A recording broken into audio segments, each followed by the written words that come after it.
बाहर जमाना ना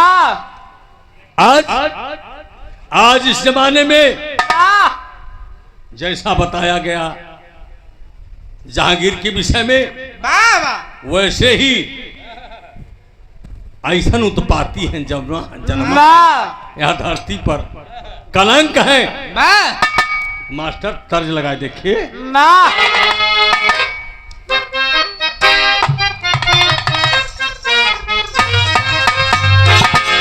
हुए हो ना हाँ कि नकाबे हुस्न मुसलसल उठाई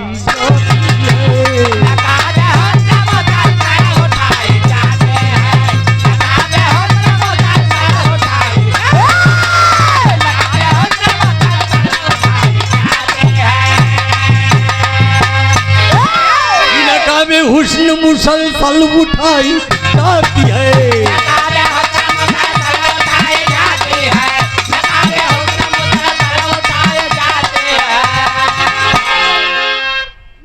मैं तो पीता नहीं जबरी पिलाई जाती है। तर्ज है हो बा कि हटा दे कि अरे हटा दे सन से चुनरिया तो मजा आ जाए।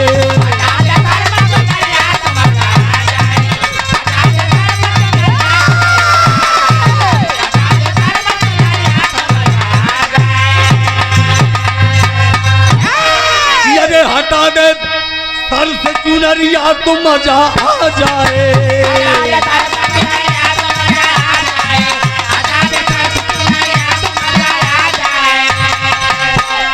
कि हिला दे अरे हिला दे कस के कमरिया तो मजा आ जाए।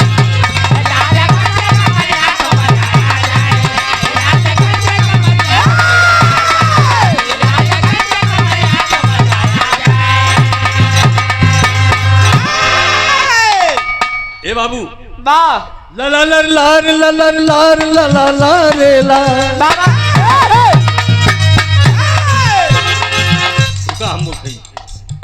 रुकता न जहां सूर्य है बादल के छाह में कांटे भी फूल बन जाते हीरो के राह में।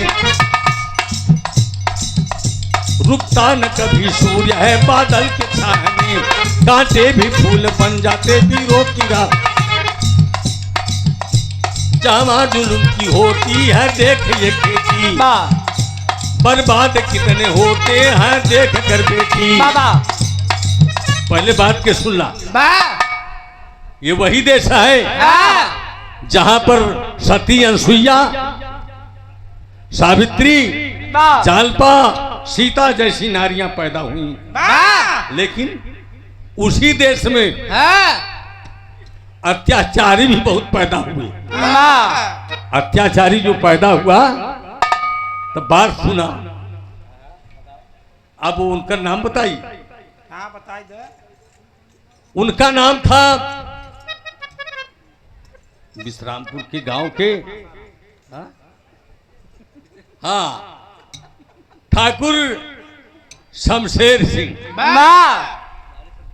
वाह ठाकुर शमशेर सिंह वो अपने ब्लॉक के का अपने क्षेत्र के बहुत बड़े एक हस्ती थी।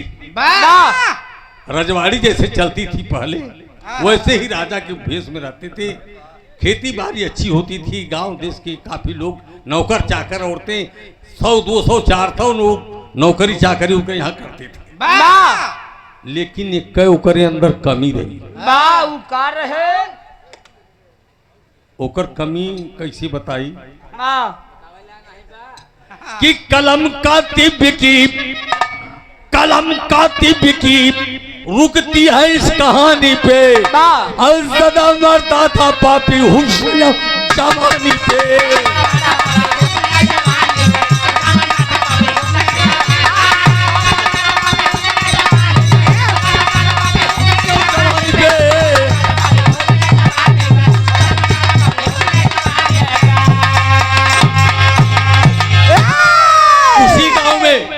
उसी गांव में गरीब एक इंसान है जो अपने 4 लड़कियों के साथ जीवन व्यतीत कर रहा है।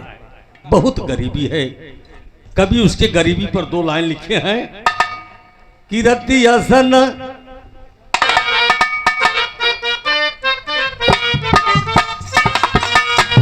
रतिया सन होई मोरे राजा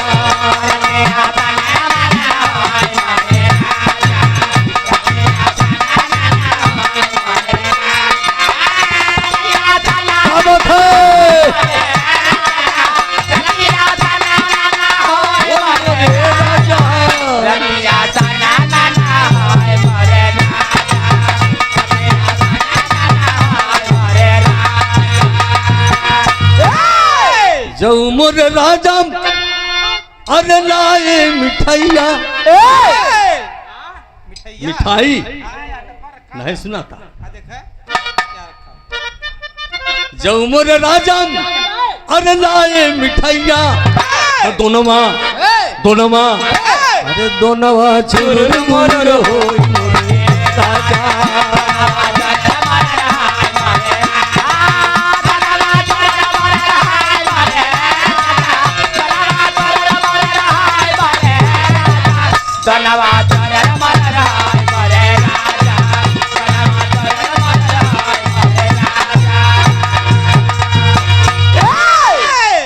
पहले बात के समझ ल रतिया सना नना होई मोरे राजा।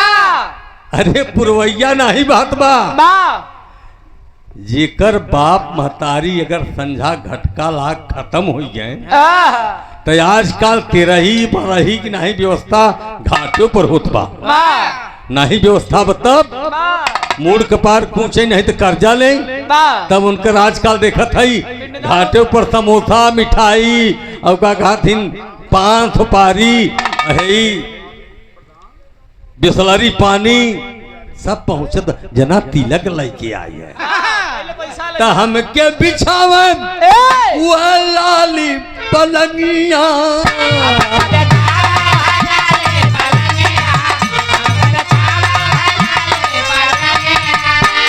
हमके बिछावन वह लाली पलंगिया वही कवन जवन कन्हवा पर लेके जाथिन खटिया खटिया खटिया चुरुर बुरुर हो मोरे राजा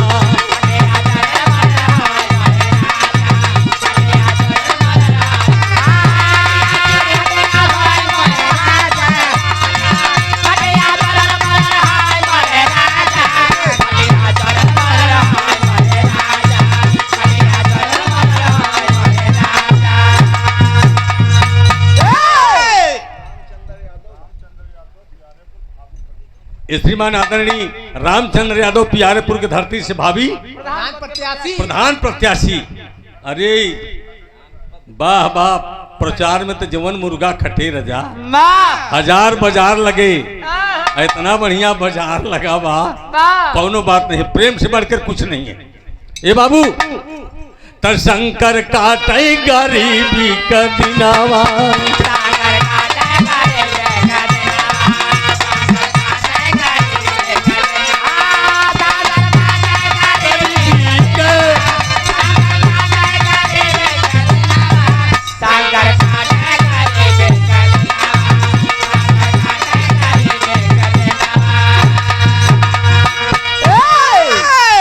बिटिलियां संग दिनमा बितावे जेकर सोवे के नाही ठिकानवा।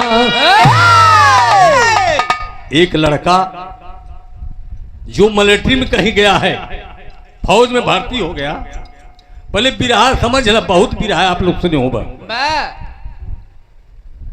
कलेजा फट जाई आंसू बह जाई हमार तो मन रहा गावे की न गाई कभों कभों तो हम खुद ही रोवे लागी ओ लड़की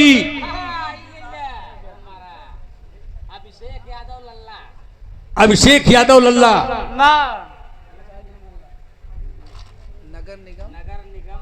नगर निगम मानधाता वाह वाह बहुत बहुत पुरस्कार बा फरीदाबाद की धरती से। ए बाबू पहले बात की समझ ला उसी गांव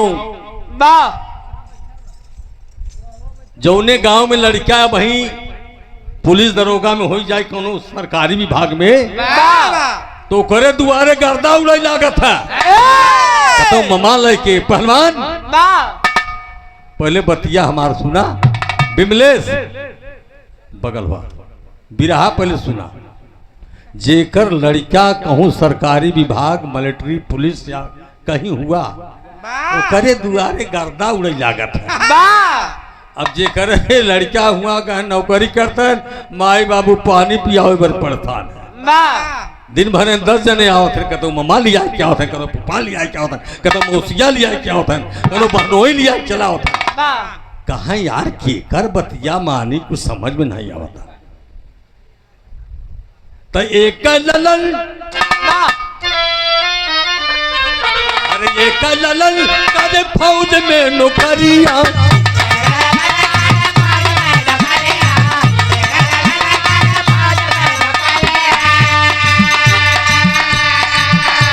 वह लागत तब घर में ठिकानवा तब घर में ठिकानवा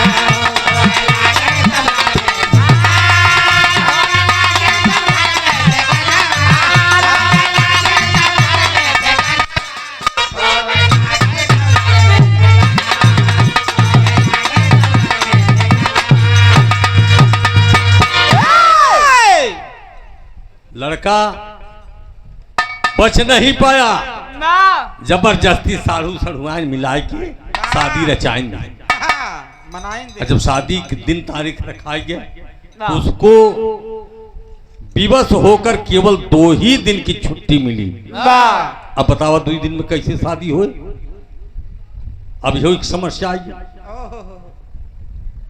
तो 2 दिन की शादी की छुट्टी मिली 1 दिन तक शादी में बीत गया और जिस दिन आया दूसरे दिन उसको ड्यूटी भर जाना है। ड्यूटी में जहां जाना है वहां 1 दिन पहले हाजिरी देवे पड़ता मिलिट्री में। अब आज भर छुट्टी बा तो कल न जाही अजुई रिपोर्ट करही अजुई दिन भर छुट्टी बा रात का नहीं बा तो दिन को शादी तो कर लिए 1 रात लेकिन दूसरी रात फंस गया। वो लड़का अपनी मजबूरी समझ लिया मजबूरी समझकर अपने ड्यूटी पर चला गया। कौनो बात नहीं हो फिर छुट्टी आई तो फिर सुहाग रात मनावल जाए। लड़का छुट्टी पर चला गया ड्यूटी पे हाँ अब गांव की औरतें या आदमी सब सोचने लगे अरे यार ये लड़का के शादी हुआ एक लेन देन कम हो गया या औरत एक खूबसूरत नहीं बा मतलब क्या है अब भाई शादी के कि चला गवा कैसी पता चला तो है गांव की औरतें आती हैं ओके मुंह दिखाई देती हैं मुंह दिखाई जब देती हैं अरे बाप इसका नाम तो ज्योति है जैसा इसका नाम ज्योति है वैसे इसके चेहरे पर प्रकाश है। हाँ तब तर्ज लगाए दे जौने लगाए दे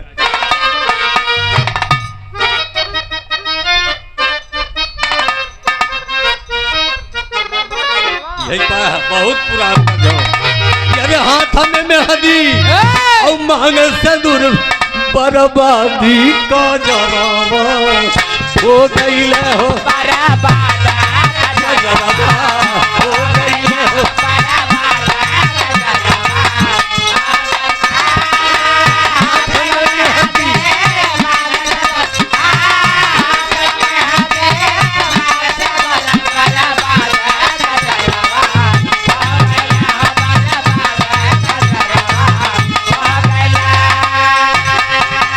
हाथ में मेहंदी मान सके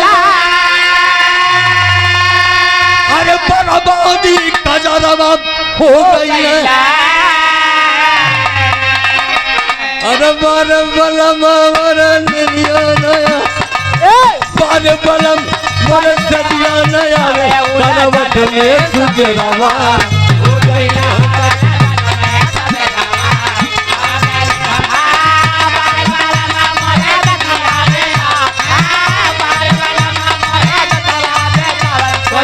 बजले सुगरमा।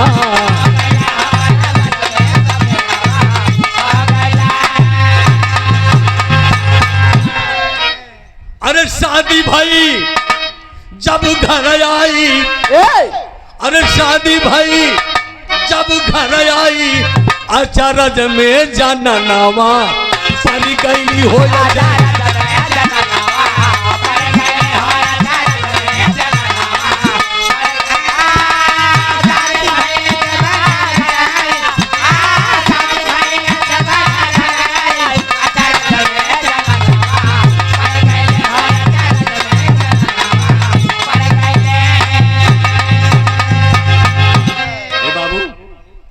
ज्यादा समय मतला, समय बहुत कम दिए हैं, हम दुई बिरहा के एक में मिला देते ताकि जब तक याद रहे बिरहा।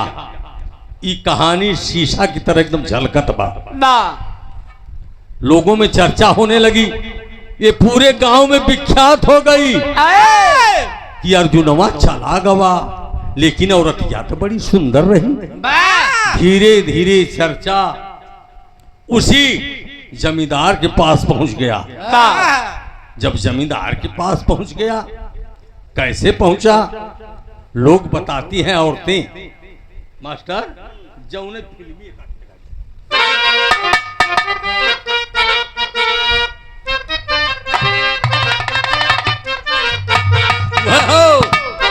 अरे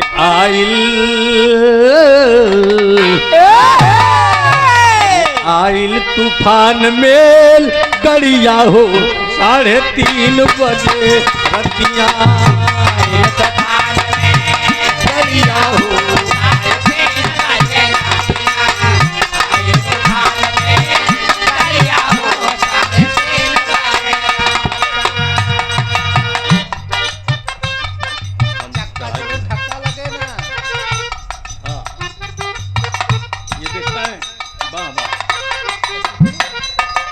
एक समाज वही पार्टी नेता के आखिर अखिलेश यादव जन्मदिन से स्वागत गीत 5 मिनट समय मिले घबरा मत, ये बार बार आशीर्वाद बा। ए बाबू बा कहीं आई तूफान में गड़िया हो 3:30 बजे रतिया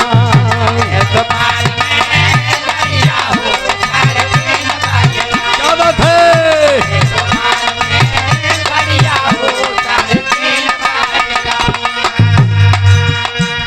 अरे चक्का चले ना, सीटी बजे ना, झंडी ही लेना, सिग्नल गिरे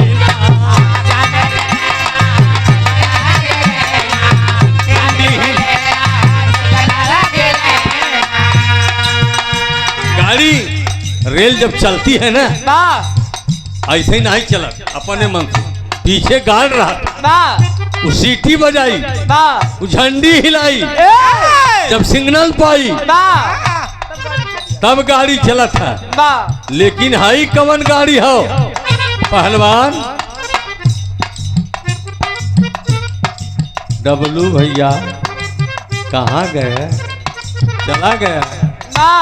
वो रेलगाड़ी बड़े 4 चीज बा, सिग्नल बा, झंडी बा, सीटी बा, तब चक्का चलत है। लेकिन ऐसा न गाड़ी बा न झंडी पावत बा न सिग्नल पावत बा न सीटी बजता, न सीटी बजता, तो चक्का चले ना और सीटी बजे ना, अरे सिग्नल मिले ना और झंडी ही लेना।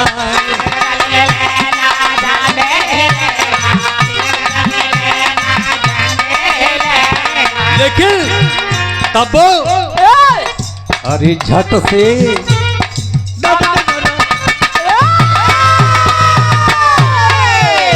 अरे झट से निकल गई करिया हो 3:30 बजे।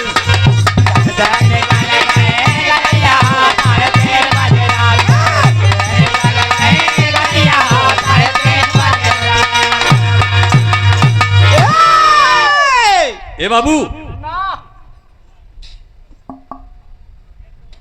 आदरणीय दिनेश यादव आर्मी के जेसीओ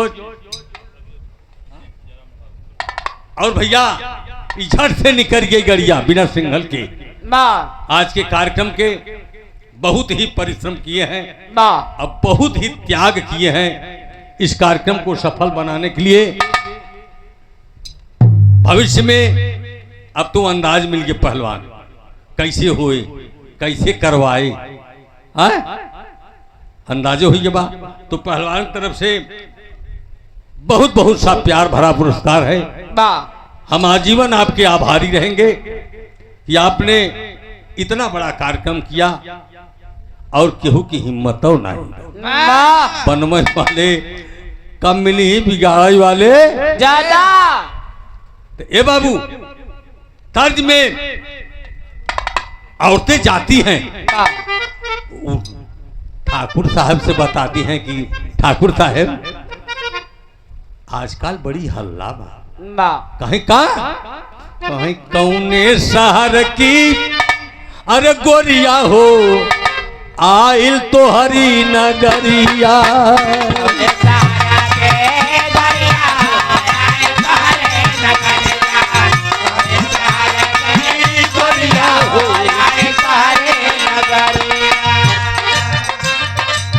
मालूम मुखड़ा पे मरियन चढ़ल बा, चारू चेहरवा पे चंदा लगल बा।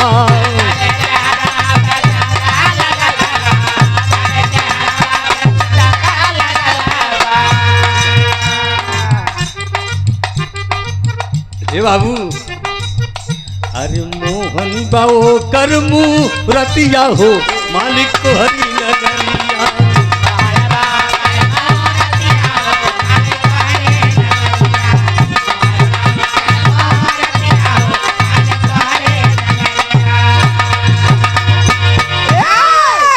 ए बाबू, कहीं इतनी सुंदर है कि उसके चेहरे पर पता लगता है कि प्रकाश है सूर्य का।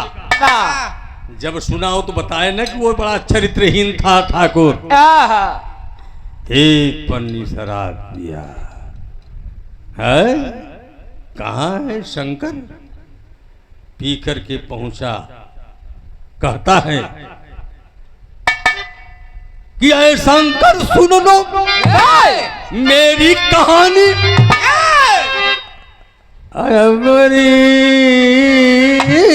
अरे कहाँ बोला क्या बात है महाराज? मेरे पास भेजो तू अपनी रूप रानी।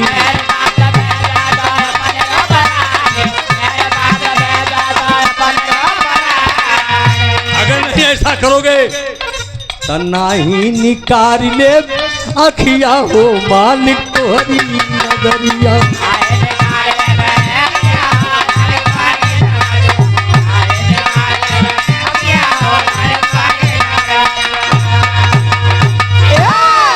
बाबू कहा कि अगर एक भी रहा हो दुई ना हो घबरा मत। एक ए बाबू, कहा मेरी बात सुनो। कहता है वो गरीब बोलता है कि ये बाबू हम गरीब हैं, हमारे पास इज्जत ही केवल धन है और कुछ नहीं। हो सर अभी बोला मैं इज्जत हो इज्जत कुछ नहीं जानता, मेरे हवाले करो। अगर मेरी बात नहीं मानोगे तो जुल्म कैसे होता है, जुल्म कैसे किया जाता है आँख खोल कर आज देख लूं। तो पापी किया क्या कि पता रही राम जी क्या पतरी कमरिया ये रामा।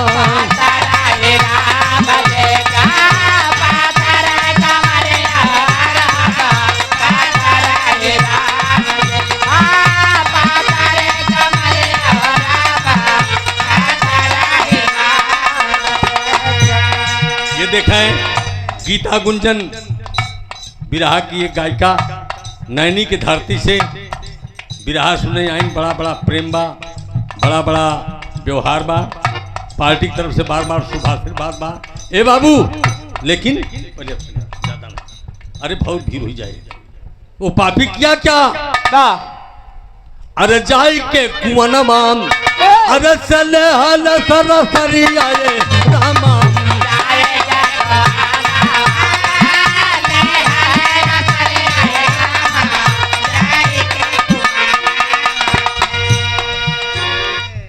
आदरणीय सम्मानित हमारे बड़े भाई फूलचंद पटेल, अफसार बीड़ी के मैनेजर साहब अजना निवासी कर्मा के धरती से बहुत ही प्रेम भरा पुरस्कार पार्टी की तरफ से बार बार यथोचित प्रणाम बा। लेकिन जाकर कुआं से रस्सी लिया तो किया क्या? अरे पेड़ा माह में बांधी, पेड़ा माह में बांधी दिहल पापी दूर करिया हो राम।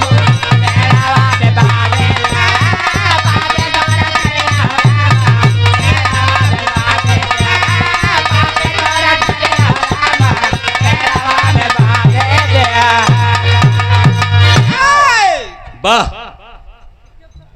बोलता है कि जब शेर शिकंजे में है तो अरे गीदड़ भी सानी बन जाता है। जोर जमानी का तेरा तो ये बंधन मेरा खोल आता, खोल दो और देख लो मेरी जवानी और तेरी जवानी कैसी है।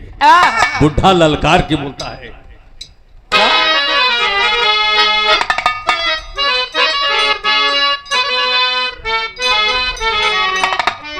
ये श्रीमान आदरणीय राम नारायण यादव नान बाबा परवेजाबाद की धरती से बहुत बहुत सा पुरस्कार ये देखा।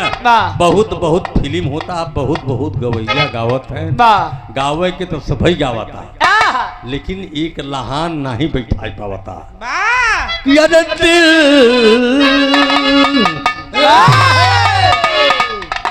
दिल दिया और जान भी देंगे ऐ वतन तेरे लिए।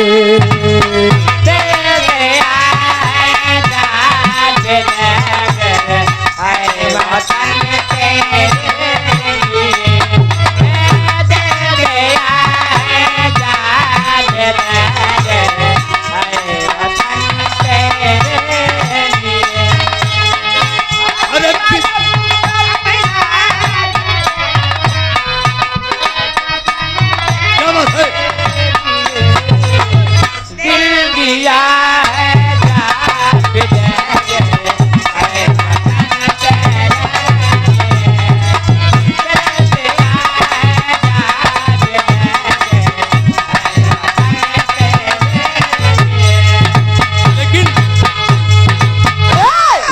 गरीब जो पेड़ में बंधा था, कहा खोल को देखो, कहा क्या?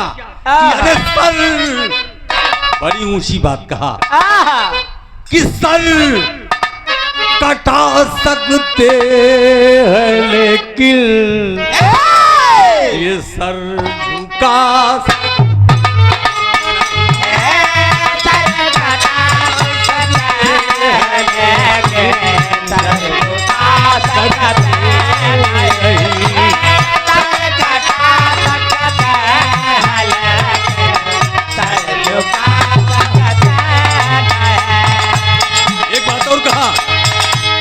दिलाया ये वही धरती है पीर भगत सिंह के वतन को।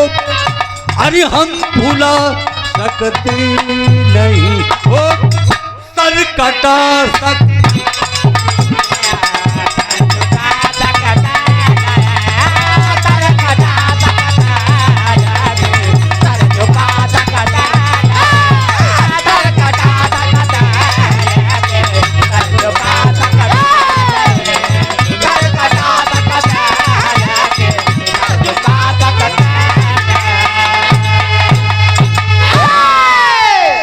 पापी ले आया रिवाल्वर, मारा ठड़ा। हाँ, पेड़ पर बधा बधा बुढ़ा मर गया। मरने के बाद कहा अब देख लो अपने आंख सामने। मैंने कहा कि भेजो मेरे पास, तो मुझे अब जाना पड़ेगा। तब तर्ज लगा दी का कि हम लगाए दे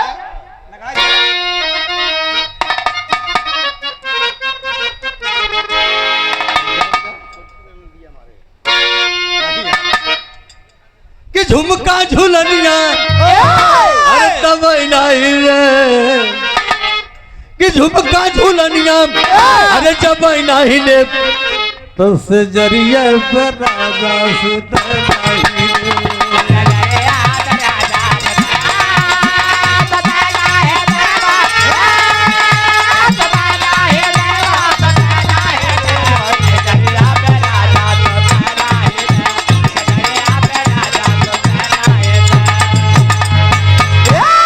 नहीं में पापी अरे गोलियां लगल तभी तरवही में पापी त जाई के घुसल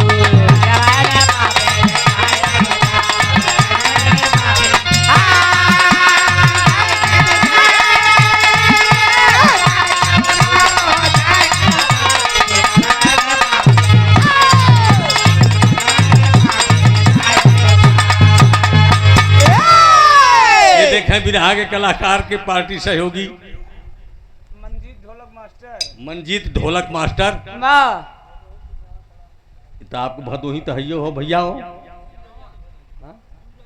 हाँ सूरज यादव भदोही की धरती से ये देखें एक शिष्टाचार है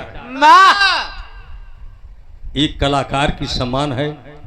अब चाहत तो हमहू के रहा मुला अब लम्मा से हम न थमाई पाए जात जौने पहिरावा तब तो मजा बा लई जहां से थमाई दे जना दक्षिणा दी नहीं ऐसी बात नहीं है। ई बिरहा का मनोरंजन का बात है दोनों जरूरी नहीं तो सम्मान हो दूरी से देना पहनाना अच्छा नहीं होगा लेकिन जबरी मत करा बाबू। बेटा वो समय जब घर में घुस गया तब मामला गड़बड़ हो गया मामला गड़बड़ हो गया मास्टर अरे माटी खाना गई नी अरे वही माटी खाना हाल रतयावे लाहो जो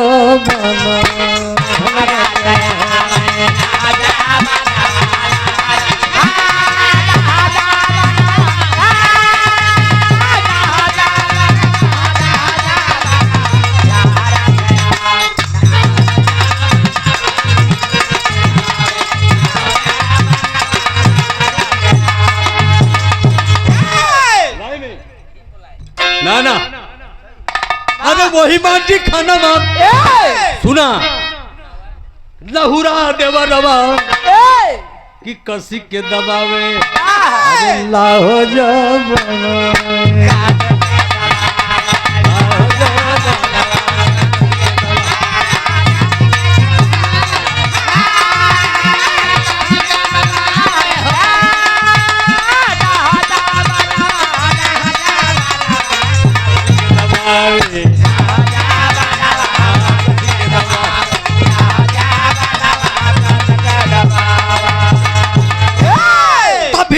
के अंदर जब गयल दुराचरिया तब तूफानवा मचावे आइए मोरी गोरिया तूफानवा मचावे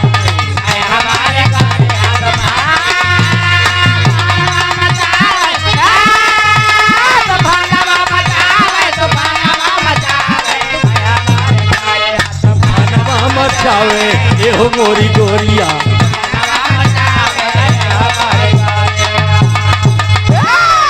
कि नशा में बोलल वही पापी दुराचारिया की ताकत तनियोरिया की ताकत तनियोरिया अरे हमारे गुजरिया हमारी गुजरिया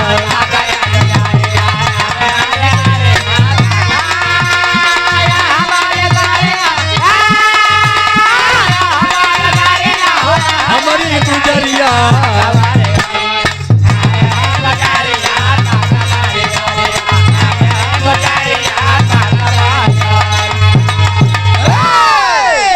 कहा है तुम मेरी दुल्हन हो कहाँ है? कहाँ है? ये कैसे? अरे आप तो राजा ठाकुर साहब हैं। कुछ नहीं, बर्दाश्त नहीं हुआ, आखिर में उसकी इज्जत लूट ही लिया। और लूटने के बाद बाहर तो ससुर को मारा, अंदर औरत को मार दिया, उसकी बहू को। और जब मार दिया, मारने के बाद ऐलान कर दिया, ऐ गांव के नगर निवासी, अगर इन दोनों की लाश कोई मसान घाट पर पहुंचाएगा या थाने पर सूचना देगा, उसकी भी यही दशा होगी। उसकी आवाज सुनकर गांव के नगर निवासियों का किसी की हिम्मत नहीं पड़ी उसके दरवाजे पर जाने का। उसकी 4 लड़कियां, वही जो छिपी थी, आई, देखती हैं विदेशिया के लाइन में मास्टर, रोती हैं कि अरे फंसी के फसारिया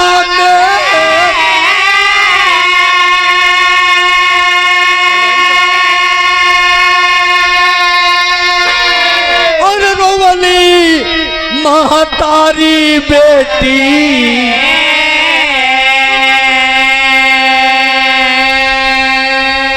लुटलस सुहा गई समनवार पपिया।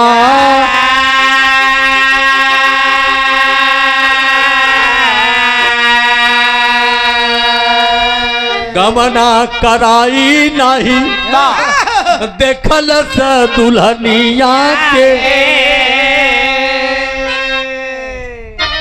अरे क्या करा से कही अपने दिलवा कबतिया।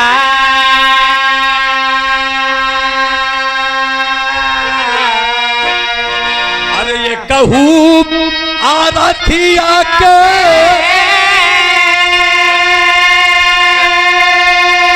अरे कोई ना धोवैया मिले,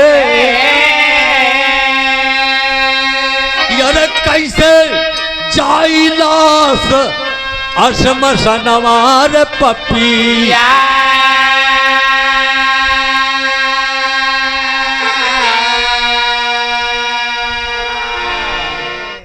चारों लड़कियां आती हैं, रो रो कर कहती हैं कि अरे पापी, कोई गांव का नहीं आ रहा है, कोई दिखाई नहीं दे रहा है, आखिर ये 2 लाश पड़ी हैं, ये मसान पर कैसे जाएगा।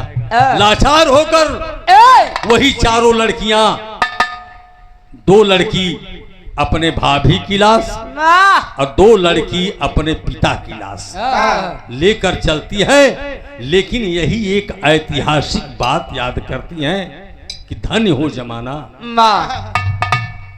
धन्य हो बीजेपी सरकार।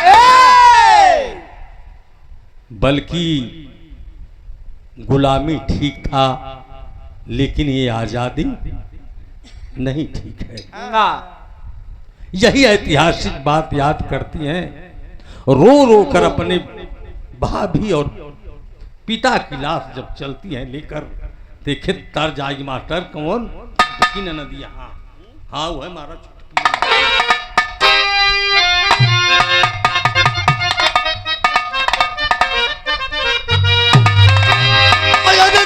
के नदिया मारे तनवा कपतिया पतिया रोई रोई, तब पतिया रोई लिखवाल राजमतिया पतिया रोई रोई।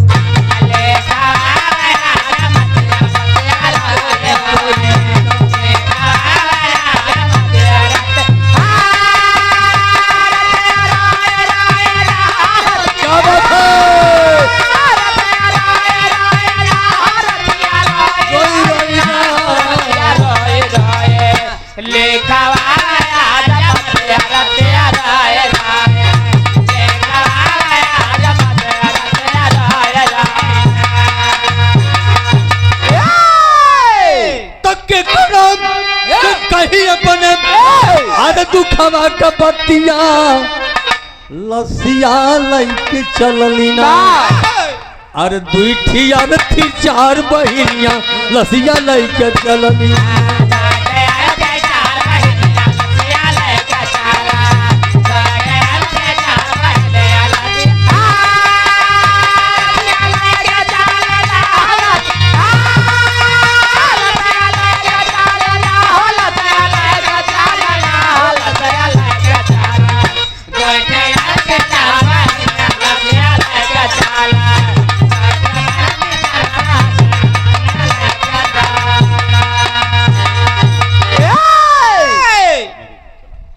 हमारे स्वर्गीय गुरु दयाराम के बड़े पुत्र छोटे पुत्र राम बहादुर यादव गायक बहुत अच्छी गायकी है। एक दिन कंपटीशन में गाए भी और भविष्य में हम आशा करते हैं कि आप लोग मिल करके एक कोई गुलहजारा खिला दें, नहीं तो कली बुझने वाली है। थोड़ा उसमें पानी डाल दिया जाए खिल जाएगी। तो बार बार हम आपसे यथोचित प्रणाम करते हैं। आज एक भाव पे हम लगाओ था।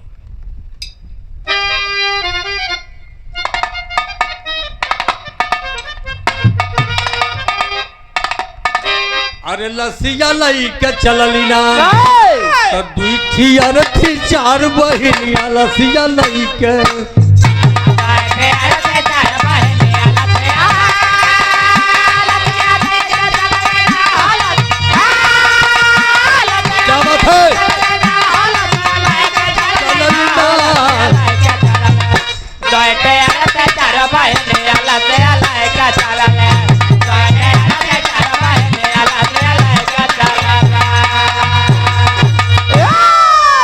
यही ऐतिहासिक बात करती हैं कि कैसा नहीं जमाना कैसे शासन सरकार के और यहाँ ना ठिकाना बात जुल्मी अत्याचार के।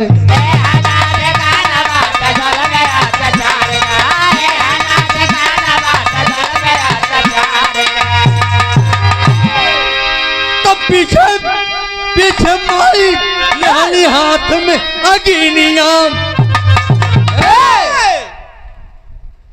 महतारी पीछे पीछे आगे लेके जात बा। वो लड़कियां लाश लेके जात बा। हाँ? तो दिलवा के बत्तियां बुझाई दिया महतारी आगे लेके जात बा। तो वो हर से देखा भाई अर्जुन उसका छुट्टी लेके आ रहा है। महतारी देखे कि हमारे बिटवा बता, लेकिन लोगों से पूछ रहा है अरे भाई आज तक तो कभी लाश जाती थी, गांव के बहुत लोग जाते थे, लेकिन ये 209 लाश कैसी आवता एक संग क्यों लड़की ही भरा है क्यों नहीं कहे। अरे भैया वो तो पहले मार ललकार मारे रहा, क्यों दुआरे न जाए, क्यों थाने पर न जाए। ये शंकर की एक शंकर है, एक उनकी पतोहू है। जब सही हकीकत की जानकारी हो गई तब ललकार कर चला बहादुर। कहता है अरे मां रोक दो अर्थी को, अब तुम्हारा बेटा अर्जुन वही महाभारत वाला गांडीव के साथ आ गया है। तो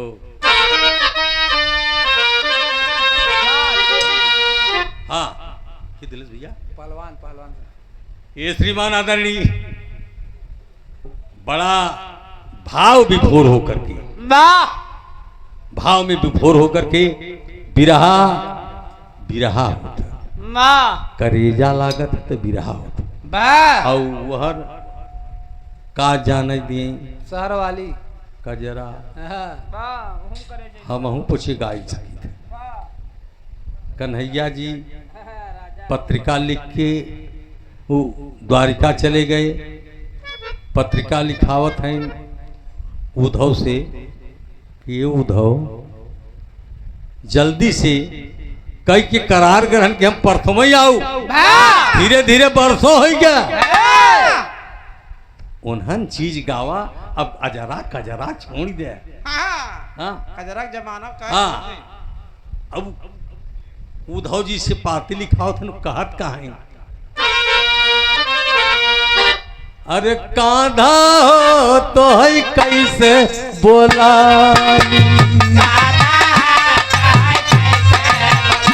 सही हो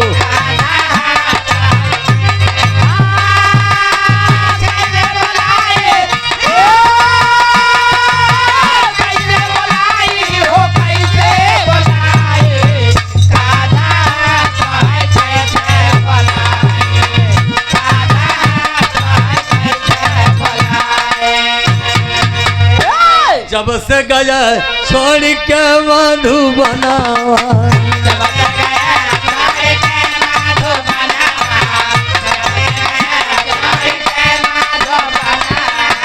छोड़ गया जब से मधु बनवा कांधा हो के खाऊं दही मलाई कांधा के खाई दही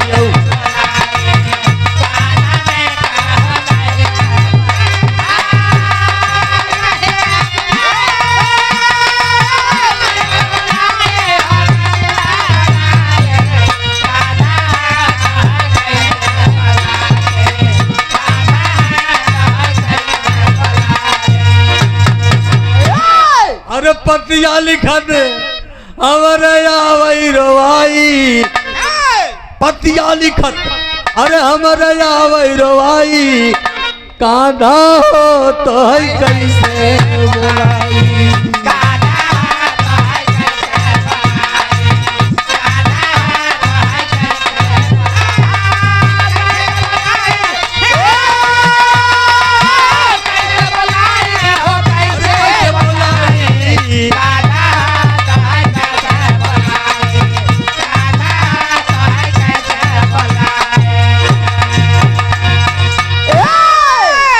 बात तो बहुत बोले कि बिरहा का आनंद बिगड़ जाए बिरहा का आनंद अभी ट्रेनिंग जोन गीत बा वही लोग गई ट्रेनिंग हाँ हम लोग न गाय पाए हाँ कि आई राई राई राई गावत रह पहले ना वो कहीं बड़ा बढ़िया बलेश्वर गावन आई आई रे राई राई राई राई राई तुम छुई कहीं गई हो और तेरी लाली बता रही है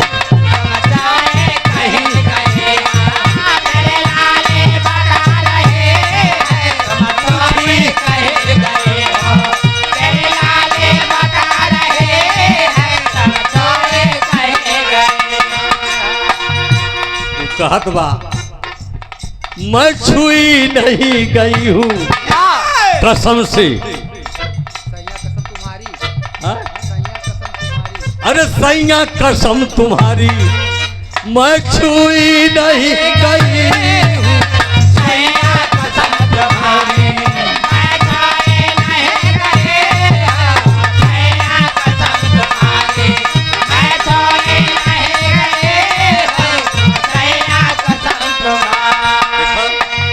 गावत बनई तो बिरहा गावत और ट्रेनिंग सुनई खोई तो बाहर सुना आई हसीना तू पोछ ले पसीना कि हमारे रुमाल से अरे तोहरे चुआ तो पसीना कर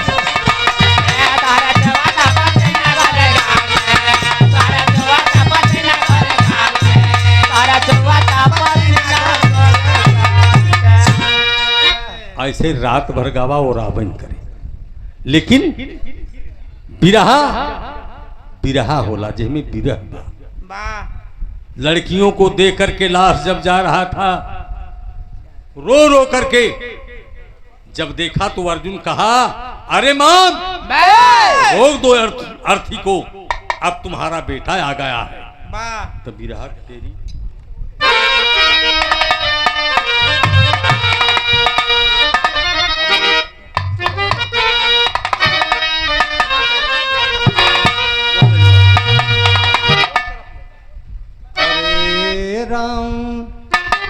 देखा ए, अब हम लहावत है डबलू सोई गए यार ऐसे लहबा यार जब हम लहावे लागे तो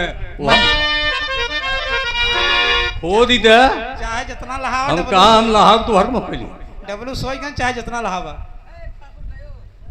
वाह वाह देखा बिरहा केवल रामदेव वो बुल्लू गावत रहे मैं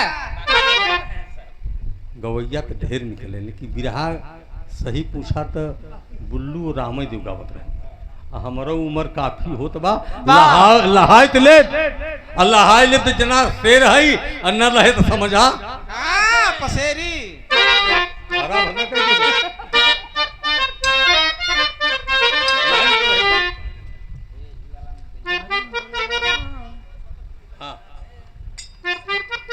ये देखे हमारे सपुत्र वीर सिंह वीर ढाबा और भोजपुरी सिंगर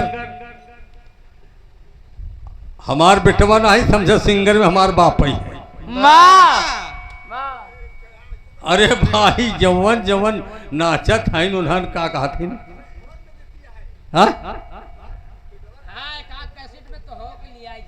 अरे न देवी गीत जैसे गाओ थे जागरण में। हाँ बहुत बहुत बधाई बा ए बाबू। अरे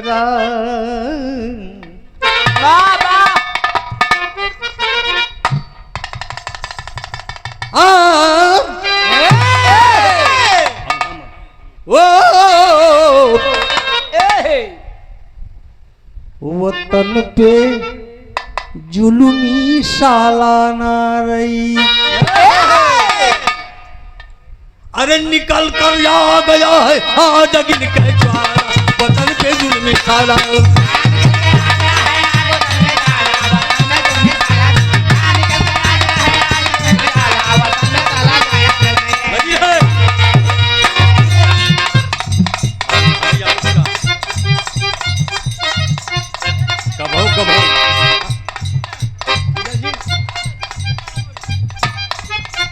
कहा था नहीं सुनाई दे किसिया नहीं रहा अरे हमारी गुजरिया हाय हाय हाय अब ही तो गोरी गोरी काची रे वो मेरिया ओ आग लगे हमारे कपारे आने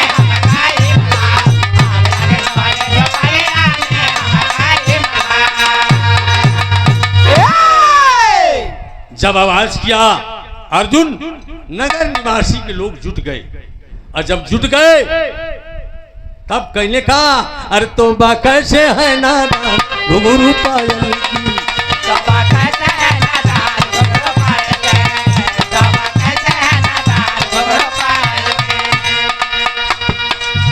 नगर के पहुंचे सभी जवान मकान जलाए दियो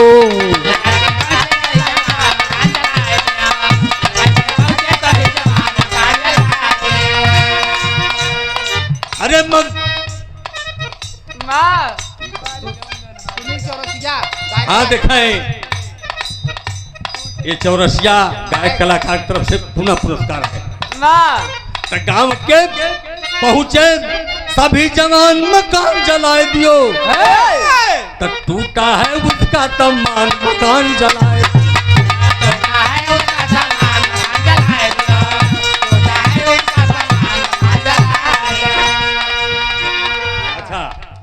ये भाई रोहित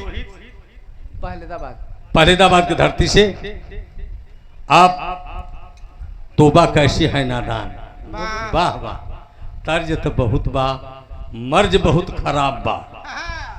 हाँ ए बाबू उसका मकान जला दिए मकान जलाने के बाद उस पापी को पकड़ पकड़ के मार मार के गांव वाले मुआए दिए मार करके ये तीनों अर्थी श्मशान घाट की ओर जाते हैं। पुलिस इंस्पेक्टर डीएम कलेक्टर भी आते हैं उनसे पूछता है कि इतना बड़ा कांड हो गया अब दिखाई दे रहे हो नहीं लगेगी चिता पर आग अब बुलाओ मसान घाट पर मसान घाट पर जब डीएम कलेक्टर गए तब पूछे क्यों कहाँ थे, वाह अब दिखाई पड़े हो, सबको सस्पेंड कर दिया, सस्पेंड हो गए। आखिर में दादा हाँ ला अच्छा ला पंधारे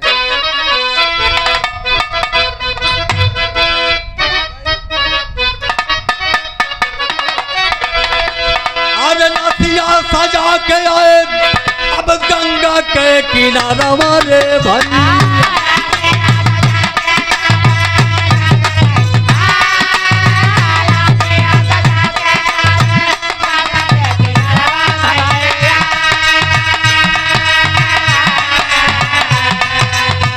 पहुंचे वहां पर डीएम कलेक्टर सपा, कलेक्टर का पता, पहुंचे यशस्वी कलेक्टर का पतान, तू कहवा तू रहला भैया थाने का सिपाहिया।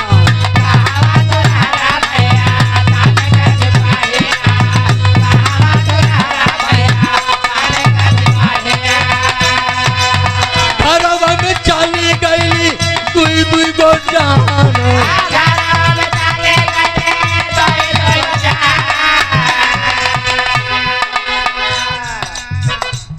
डीएम साहब आए, समझाए बुझाए और अपने ही हाथ से अग्निदान किए। तो आखिरी तर्जबा पंधारी दादा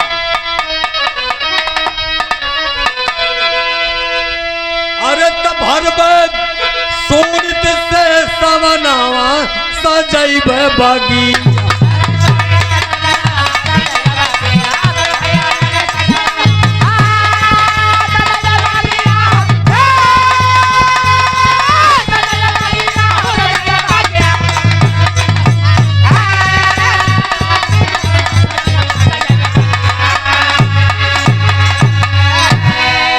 अरे चितवा सजाए,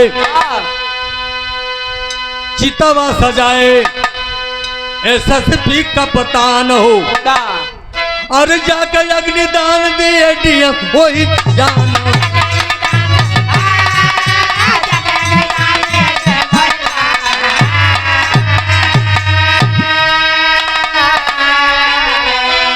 अरे कैसे कही अपने दिल का बतिया, घर में सोनी से सगरवा लगई बजागिया।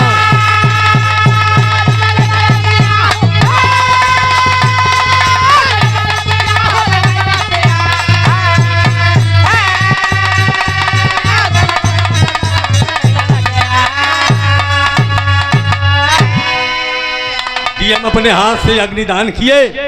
अग्निदान करने के बाद सारे लोग शांत हुए तो गुरुवर बाबा दीन कहे, अरे दयाराम स्वर्गवासी,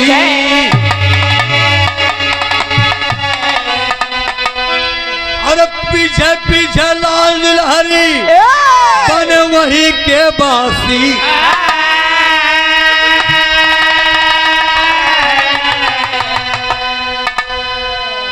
वतन पर जुल्मी साला न रही, गाँव सियाराम घर बाबा रगिया नाला, वतन पे जुल्मी साला न।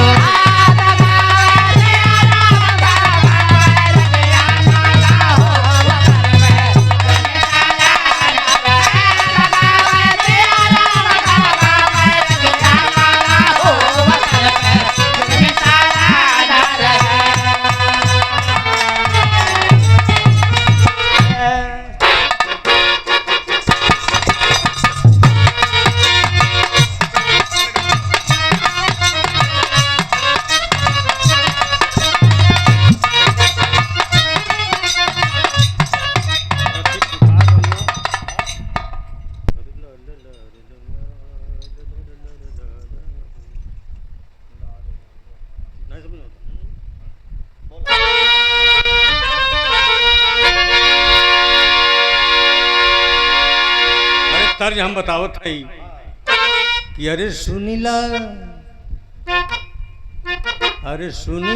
पुकार रउआ जगत के स्वामी हवा।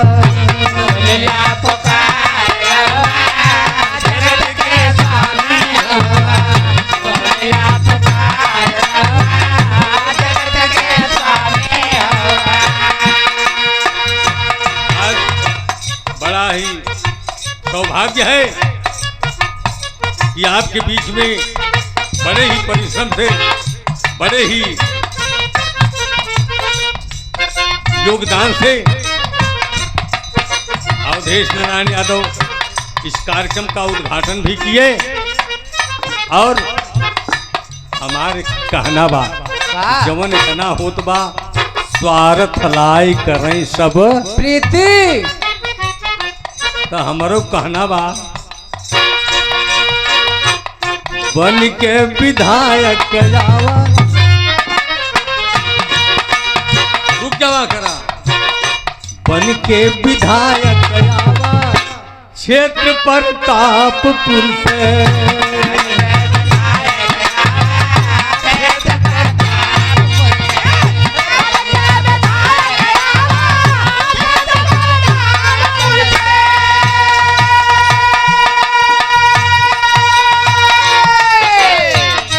टिकट अखिले सदै है।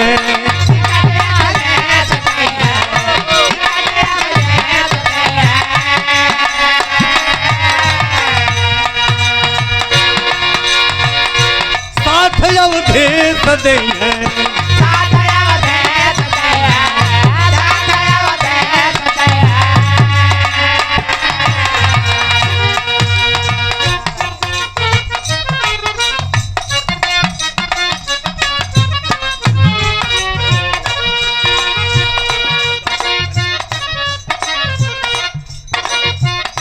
टिकट अवधेश टिकट अखिलेश सदै है।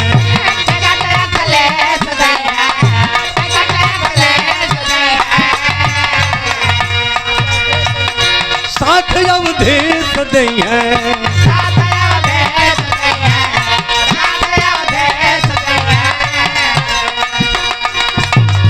सब ही के डर डर डर डर सब ही के गरबा लगावा क्षेत्र प्रतापपुर से।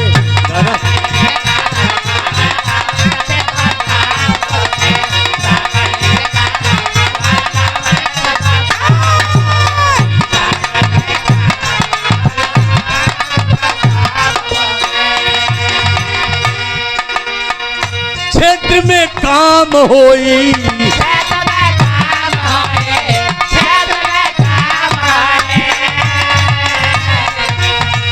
तोहार तब नाम होई।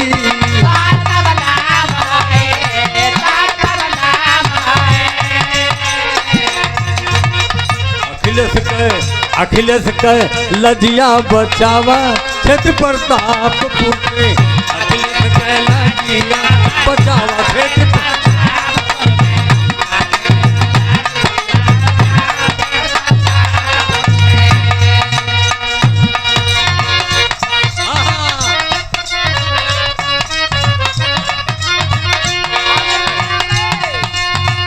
आने वाले आ गए, आने वाले आ गए।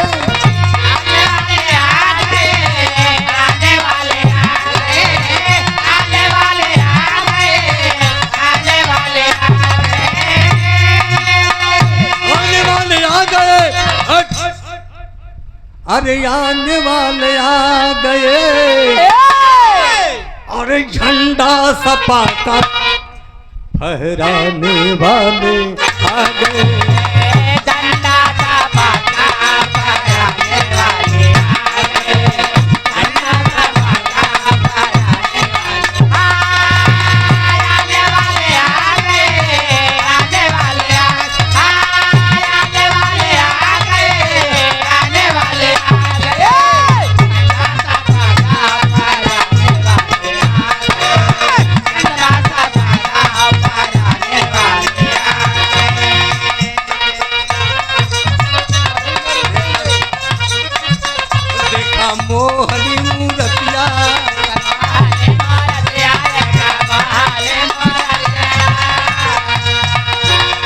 नहीं विष्णु कै सूरतिया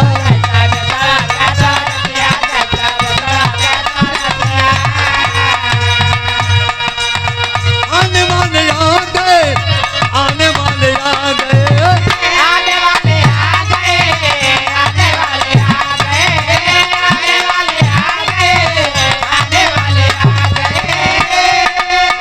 आ गए आने वाले आ गए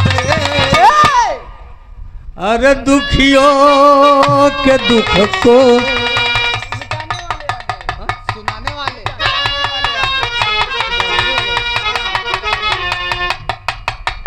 अरे कहा पंजा से पंजा मिलाने वाले पंजा से पंजा